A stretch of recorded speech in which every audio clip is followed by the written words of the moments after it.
The Call of the Wild, written by Jack London in 1903, tells the story of Buck, a St. Bernard mix who navigates a journey from civilization to the wild, remote world of the Yukon, Klondike regions, and what is now the Canadian-Alaskan border. The tale, told from the canine point of view, begins in Santa Clarita Valley, California, where Buck was born and remains until stolen by a down-and-out gardener's assistant and sold into the slavish world of the Arctic sled dog trade. Beaten into submission using what London refers to as, quote, the law of the club and fang, end quote, Buck must learn to adapt to a natural hierarchy of command whose pinnacle is initially the humans who rule over him, but soon becomes the more primal Darwinian pecking order of the survival of the fittest. Much like other contemporaneous on-the-road tales, such as Joseph Conrad's Heart of Darkness, London's narrative progresses through an increasingly inhospitable landscape, from wherein the titular call of the wild emanates, and must increasingly be obeyed. As the book suggests, quote, Buck's first day was like a nightmare. Every hour was filled with shock and surprise. He had been suddenly jerked from the heart of civilization and flung into the heart of things primordial. Initially sold to a team of Canadian government dispatchers, and then purchased by a man working for the mail service, who was accompanied by someone who was described as being covered with hair, and finally ending up with a family of American stampeders who traveled to the region at the height of the gold rush, the life of Buck becomes increasingly more desperate and inhumane, a situation to which Buck must adapt. The dog increasingly internalizes his surroundings, a canine Kurtz, who must rely on brute strength and cunning to persevere. As he does this, he increasingly loses his domesticated trappings, becoming increasingly feral. To return to the book, quote, the domesticated generations fell from him. In vague ways, he remembered back to the youth of the breed, to the time when the wild dogs ranged in packs through the primeval forest, and, on cold, still nights, he pointed his nose at a star, howled long and wolf-like, and, howling down through the centuries and through him, his ancestors voiced their woe, and what to them was the meaning of the stillness, the cold, and dark. Finally, Buck is saved from his owners who abuse him and his pack to the brink of death by a kindly man, John Thornton, the first master who the dog comes not only to obey and respect, but eventually to love. He protects his master not only physically, but also financially, using his brute strength to win a bet undertaken by Thornton to haul a sled laden with 1,000 pounds of flour. His unquestioning devotion continues until Thornton becomes prey to the harsh landscape himself, falling victim to an attack by Native Americans. With the death of his beloved human master, Buck assumes a new master, answering the call of the wild.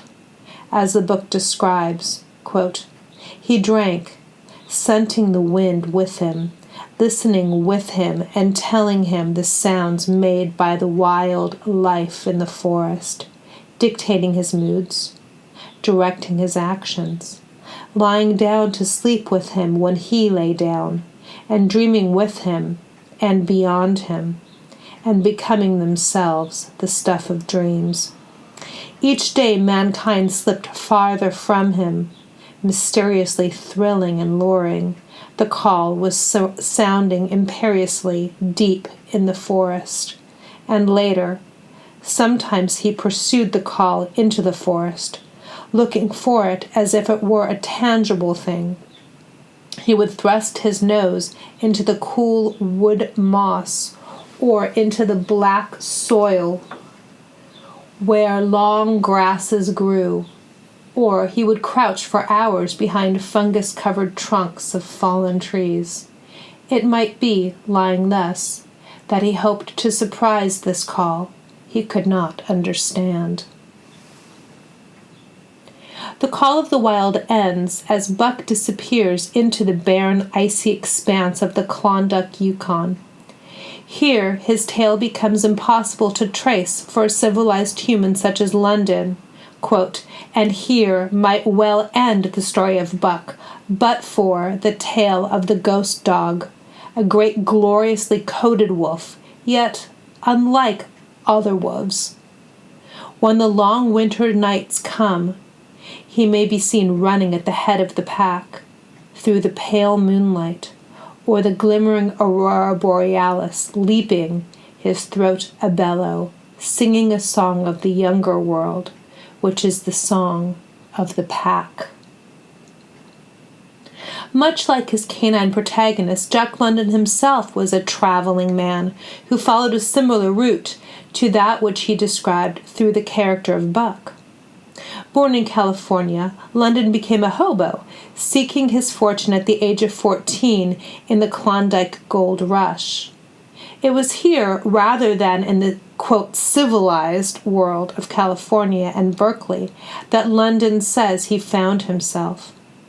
Traveling through the region armed with copies of Darwin's Origin of the Species and John Milton's Paradise Lost, both of which became the moral and biological foundations for Call of the Wild.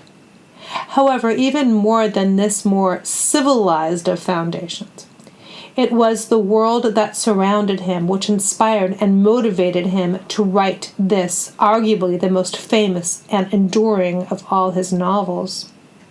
Throughout this book, London's respect for and admiration of the Alaskan Canadian wilderness is made manifest in passages such as the following. Quote, with the aurora borealis flaming coldly overhead, or the stars leaping in the frost dance and the land numb and frozen, the song of the Huskies was more like the pleading of life, the articulation of the travail of existence. It was an old song, old as the breed itself, one of the first songs of the younger world, in a day when songs were sad. And again, the murmur arose from all the land, fraught with the joy of living. The sap was rising in the pines, the willows and aspens were bursting out in young buds. Shrubs and vines were putting on fresh garbs of green. From every hill and slope came the trickle of running water, the music of unseen fountains. The Yukon was straining to break loose the ice that bound it down. Much like the Call of the Wild, the history of Alaska might be thought of as a journey between civilization and wilderness. Like most of the United States, this 49th state of the Union was inhabited by a rich and diverse indigenous population, including the Tlingit, Temeshin, and Haida tribes. Also, much like the continental United States, these peoples were eventually decimated and displaced at the hands of European colonization. The Russians were the first to settle, followed by the Spanish, before finally falling into the hands of the Americans as a result of the Alaska Purchase, negotiated by William H. Seward, hence the name associated to it, Seward's Folly. Although initially considered to be a wasteland of ice and snow, the gold rush of the 1896 era, upon which the Call of the Wild is based, turned public opinion.